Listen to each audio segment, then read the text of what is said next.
अखिलेश यादव जी वो उन्होंने अपना दूसरा जो सूची है वो भी जारी कर दी है, क्या साइकिल हाथ छोड़कर चलेगी नाहिद जी, ऐसा लग रहा है? नहीं, ऐसी कोई बात नहीं मानी जी। मैं सुन रही थी कि बीजेपी के प्रवक्ता है वो भ्रष्टाचार की बात कर रही थी। अरे सूप हंसे तो हंसे, चलने के हंसे जिसमें 72 छेद, इसको ठीक कराइए, एको कर रहा है।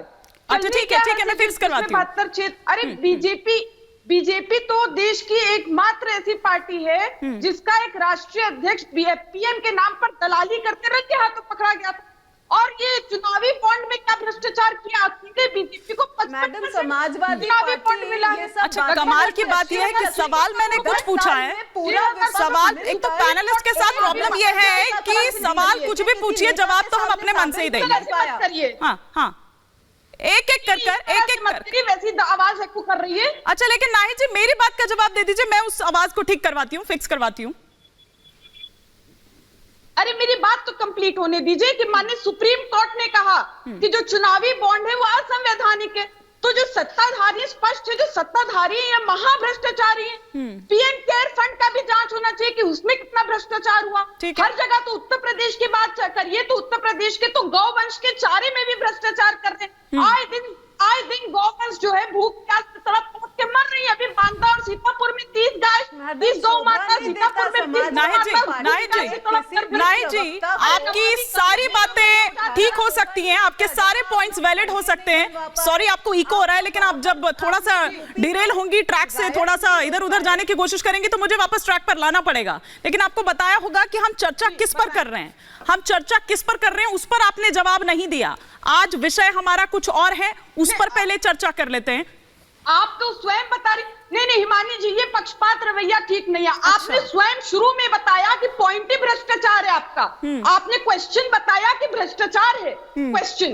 अब मैं भ्रष्टाचार पे बोल रही हूँ तो आप कह रही नहीं। लेकिन मैंने आपसे सवाल क्या पूछा ये तो बताइए, आज का ये मुद्दा ये तो बताइए। कांग्रेस के आगे आप लोग शर्त रख रहे हैं, समस्या दुनिया भर की बता रहे हैं, लेकिन समस्या तो आपके भीतर खाने में भी है, आपके घर के भीतर भी है। एक एक कर यहाँ भी सब साइकिल से उतरते जा रहे हैं, पैदल ही रास्ता नाप रहे हैं अपना। कोई कह रहा है कि हम अगली पार्टी अलग पार्टी बना लेंगे, तो कोई आपका पीडीए का समीकरण बिगाड़ रहा है। मानी जी इस पे ज्यादा बात देखिए, इस पे ज्यादा बात करने से कोई फायदा नहीं। पतझड़ का मौसम चल रहा है, जो सूखे पत्ते वो गिर जाते हैं और फिर नए पत्ते, हरे पत्ते आ जाते हैं, हरियाली हो जाएगी। अभी पीडीए देखिए इतना हरा भरा हो जाएगा। जो समाजवादी पार्टी के बहाने पीडीए को गरियाने का काम करती है बीजेपी, जो 72% आबादी है पीडीए, पिछड़े दलित आदिवासी केवल और केवल मूलवासी है, इनको गाली देने का काम बीजेपी करते समाजवादी पार्टी के बहाने और माननीय अखिलेश यादव जी के बहाने। क्योंकि बीजेपी के बुनियादी 6 अप्रैल 1980 पीडीए के विरोध में पड़ी।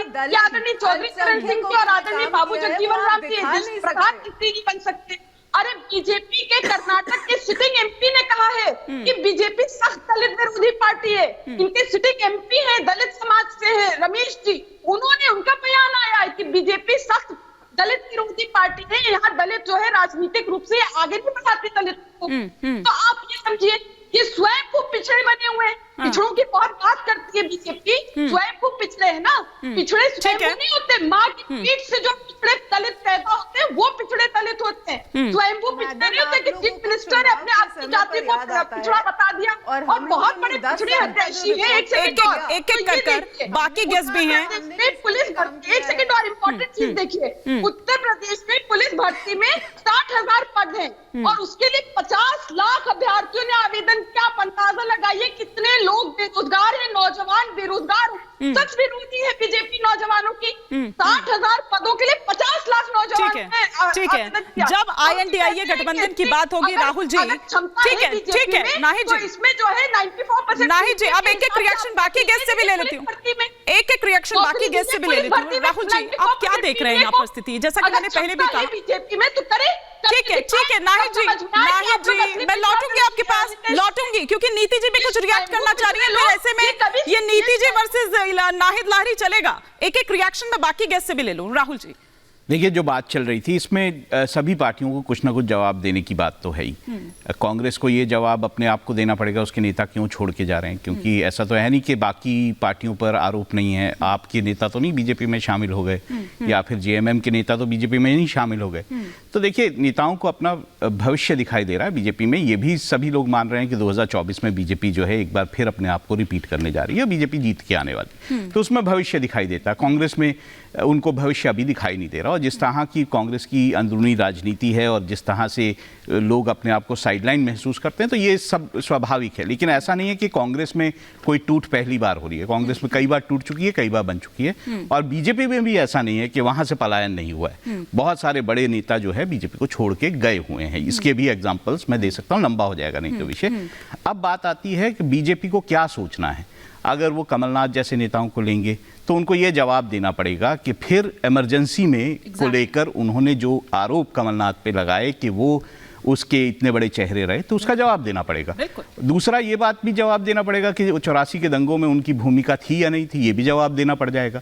दूसरी तरफ चौहान को जब आप लेते हैं, अशोक चौहान को, तो फिर आदर्श घोटाले का क्या, जिसका आप व्हाइट पेपर में जिसका मेंशन करते हैं, तो वो भी जवाब देना पड़ेगा। तो बीजेपी की चिंता ये होनी चाहिए कि वो अपने चेहरे को कैसे साफ रखे। बीजेपी ने हमेशा की वो बात करती है, बीजेपी ने हमेशा इस चेहरे को लेकर काफी संवेदनशील रहे हैं वो इस मामले पर, तो बीजेपी को ये सोचना पड़ेगा। बाकी पार्टियों के लिए देखिए, चुनावों से पहले जो पार्टी जीत रही होती है, ऐसा नहीं है कि मध्य प्रदेश चुनाव से पहले बीजेपी के लोग वहां पे कांग्रेस नहीं चले गए और तेलंगाना में बीजेपी के लोग जो है कांग्रेस में शामिल नहीं हो गए। तो मेरा सिर्फ ये कहना है कि देखिए, सोचना होगा, क्योंकि पिछले 10 साल में 20 बड़े नेता, और देखिए ना आपके किस तरह के बयान आते हैं कि हमें कोई फर्क नहीं पड़ता है, कोई आए कोई जाए। मतलब ये ऐसा नहीं हो सकता है। एक आप राजनीतिक पार्टी हैं और सबसे पुरानी आप पार्टी हैं, और अगर आप इस तरह की बात करेंगे तो फिर कैसे चलेगा। गुलाम नबी आजाद खुद कह रहे हैं कि कांग्रेस लीडरशिप को समझती ही नहीं है। नहीं, उसमें प्रॉब्लम जो है कांग्रेस की बड़े लीडर्स की है। मैं साफ तौर से कहूंगा वो राहुल गांधी की प्रॉब्लम है।